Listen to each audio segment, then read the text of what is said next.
Welcome back to Science and You. As you're walking in the wild, a snake appears from some dry bushes and bites you above your ankle. How rather unfortunate. Keep calm. You must keep your heart rate and blood pressure low to slow down the spread of the venom. Remove your shoes and socks. Now, you must find out whether the bite came from a venomous or non-venomous snake. If you see 2 deep puncture wounds on your leg, they came from the venomous fellow's fangs. In a non-venomous serpent's bite, you'll see small sharp teeth in a U shape. There are around 600 venomous snake species, and you should look out for vipers and cobras. Each has a different type of venom and needs different treatments. If a viper bites you, don't put pressure on your wound. Trapping the venom in one area could make the tissue damage worse. Then, you must rush to the nearest hospital for treatment. If a cobra bites someone, you must tie the area with a bandage to stop the venom from going further into their system. Keep an eye on the fella that was bitten to make sure they're breathing. Yes, cobra venom can paralyze the diaphragm. Don't suck out the venom. It travels so fast into someone's system, you'll achieve nothing. Take a good look at the snake, and if you can, snap a few photos of it to show the medical staff. Try to have good picture composition. Moving on from snakes to allergies. Most people respond to allergens with a runny nose or some sneezing, but others have far more complicated responses.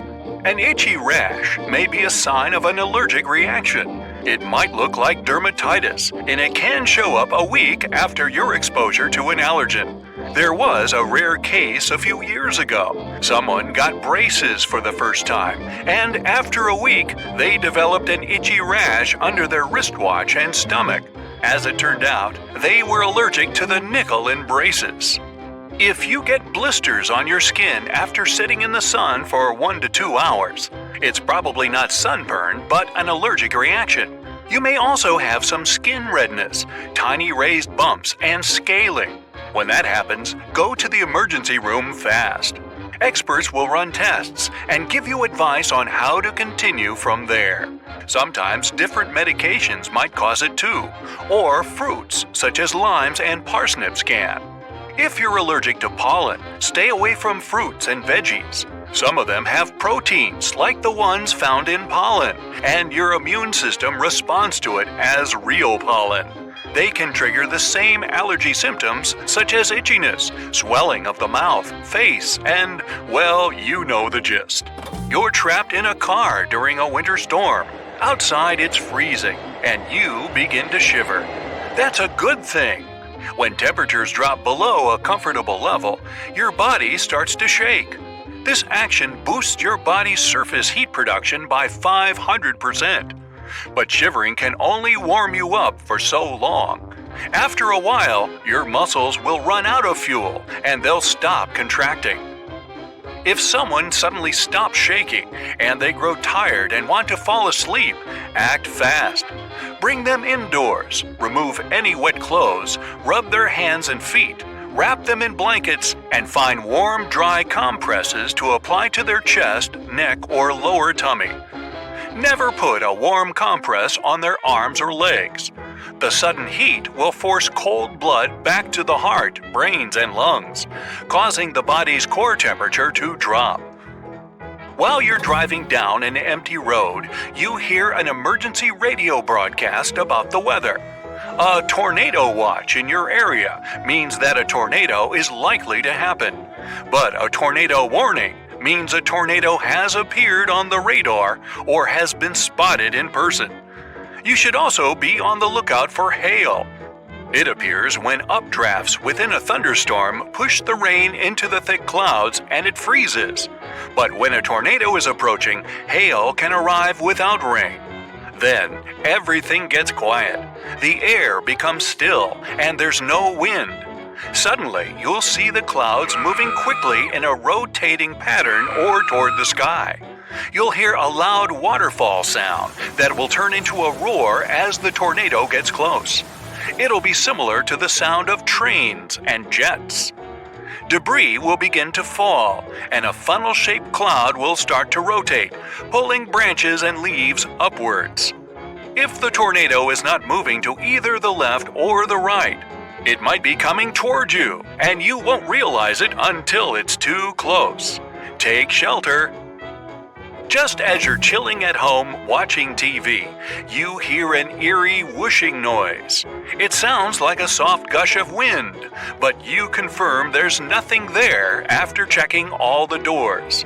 The next day, you feel pressure in your chest, and it gets worse as the week progresses.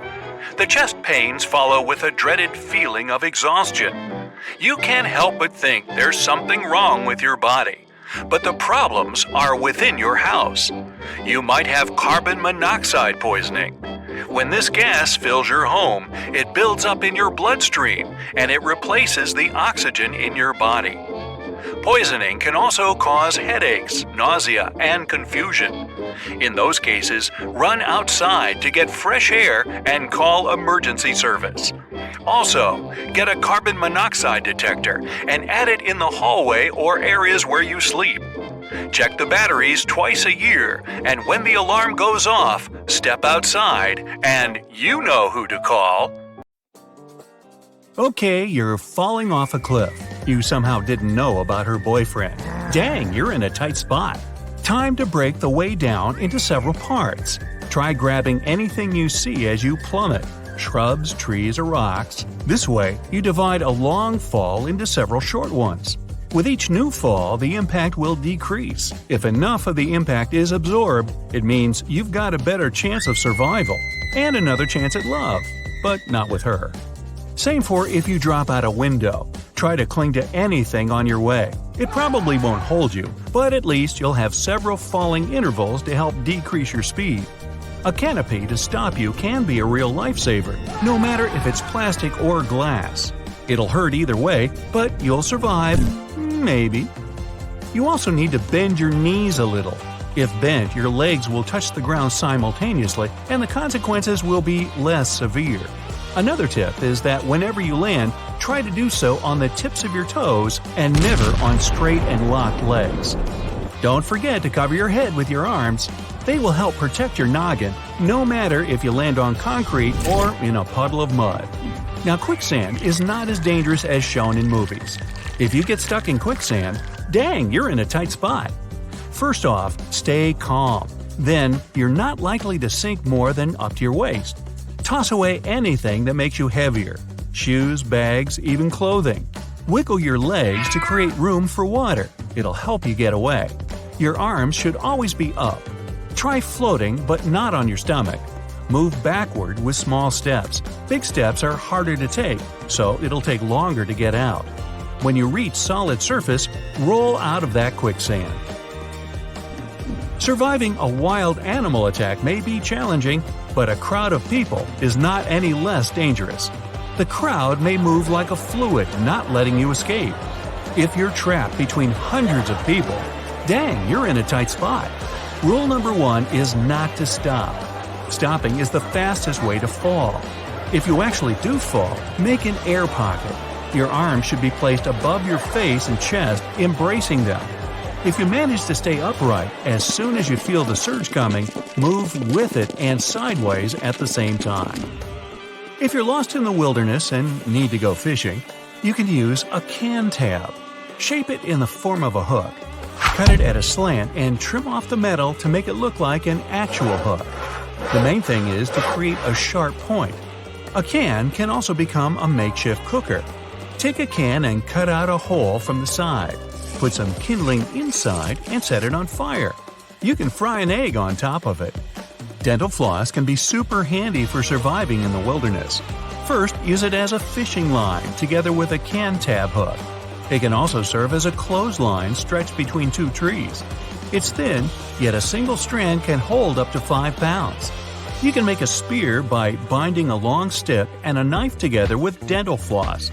It's also quite flammable, so if you don't have any kindling to set larger pieces of wood on fire, try burning it. Dental floss can also be great makeshift shoelaces. A simple plastic bottle can make a very strong rope if you have a good knife. First, you need to find a small stump. It should have a diameter about the same as your bottle. Make a slit across the middle of the stump. Then cut a notch out of the stump large enough for your knife blade to fit inside. Cut off the bottleneck and make a small notch on its edge. Its width depends on the rope width you want. Place the edge of the bottle inside the center slit and put the knife in the notch in the stump with the blade towards the slit.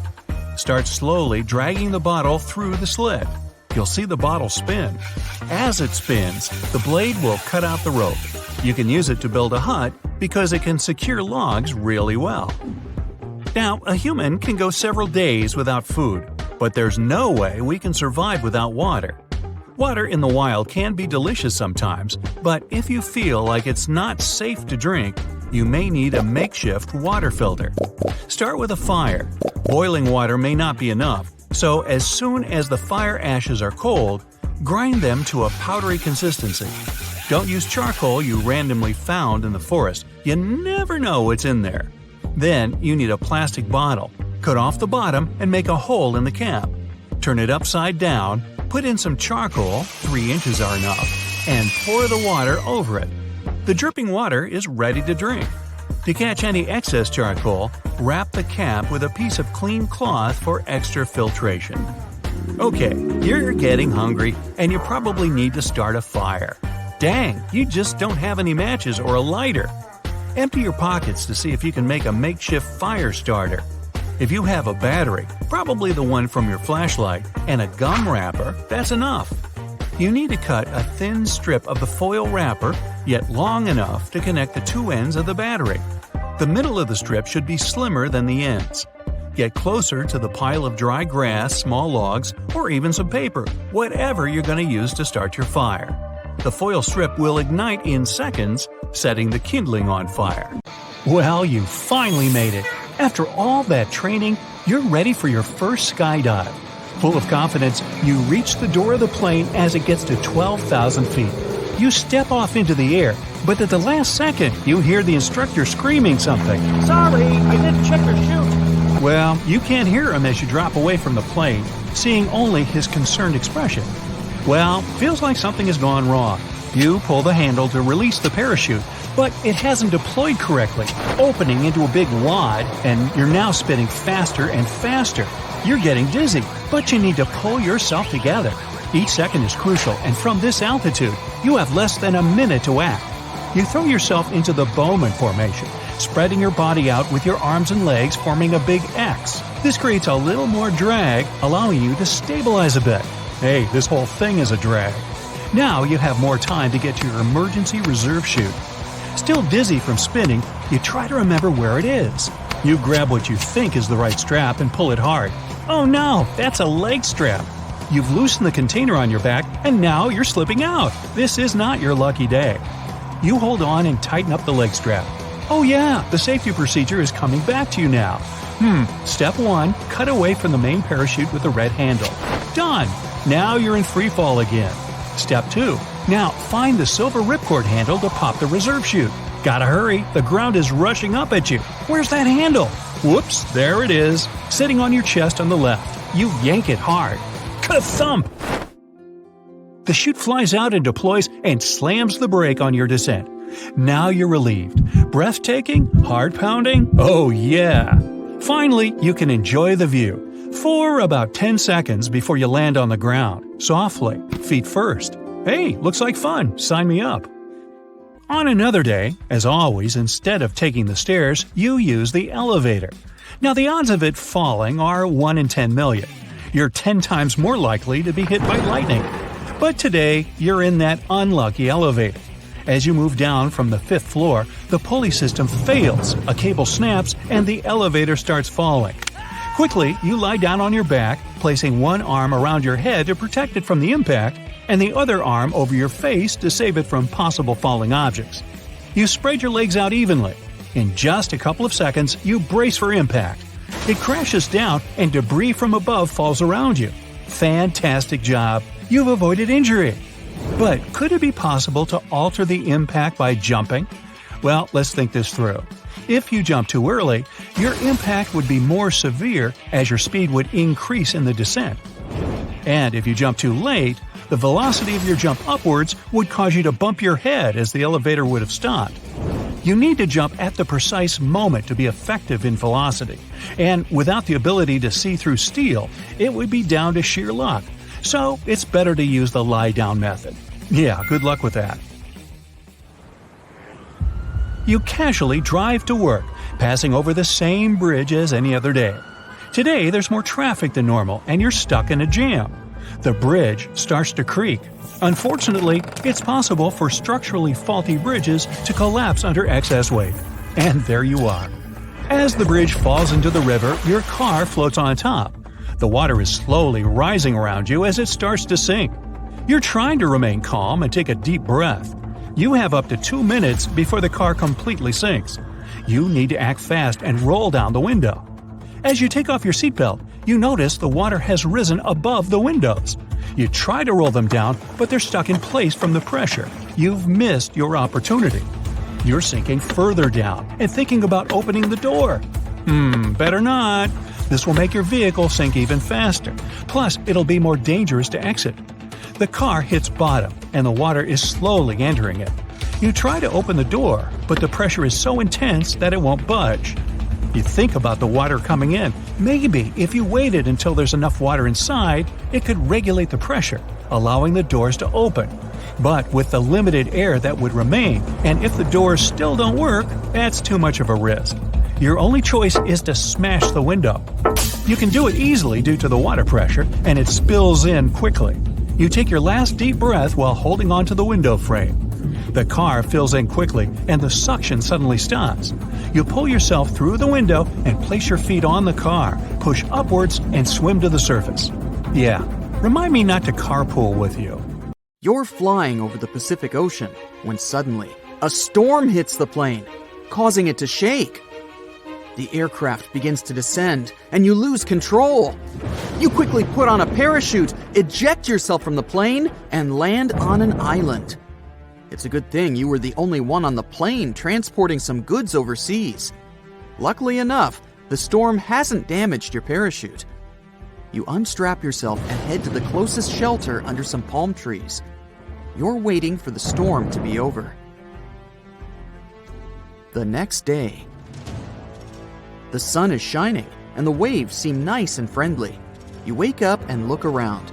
Nothing but a large stretch of water encircling you from all directions. Not a boat, human, or another living being is around. You scout the island, trying to find anything. You don't even know what you're looking for. On one side of the small island, you see some scrap metal and remnants of the plane washed ashore. You rush over there and try to see if there's anything useful. Too bad everything is destroyed. However, one sealed box has made it.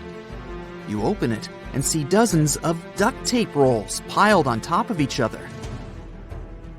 After going through the island, you head back to your camp, dragging the box of duct tape. You try to figure out what to do. Soon, you get a light bulb moment. There are some places on the island that are hard to access, and since your shoes have been damaged, you fashion out some sandals. To do it, you grab some branches and try to use duct tape to make a new pair of shoes. After many failed attempts, you almost give up.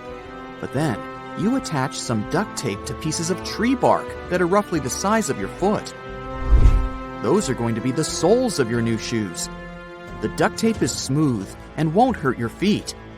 After adding several branches, you wrap the duct tape around your feet, and voila! You have duct tape sandals. Now you can venture into the rocky parts of the island without damaging your feet. As you walk along the island, you start feeling the heat. You wrap your shirt around your head, but it's not enough to protect you. You use some duct tape to create a hat with the help of leaves. Then you place it on your head. You're now safe to go. After a while, you bring back some stuff you found around the island. By this time, you've started to feel that your tummy is rumbling. Next, at a rocky reef, you spot some large yummy crabs and fish. but you can't catch them with your bare hands. You grab a long branch, take some palm tree leaves, and tie everything together to make a net. You then use the duct tape to reinforce it and head to the reef. You're wearing your makeshift sandals and the hat to protect your head and carrying the net to catch some fish. So far, you've only used 2 rolls of duct tape. After a while, you manage to catch some fish and crabs and take them back to the camp.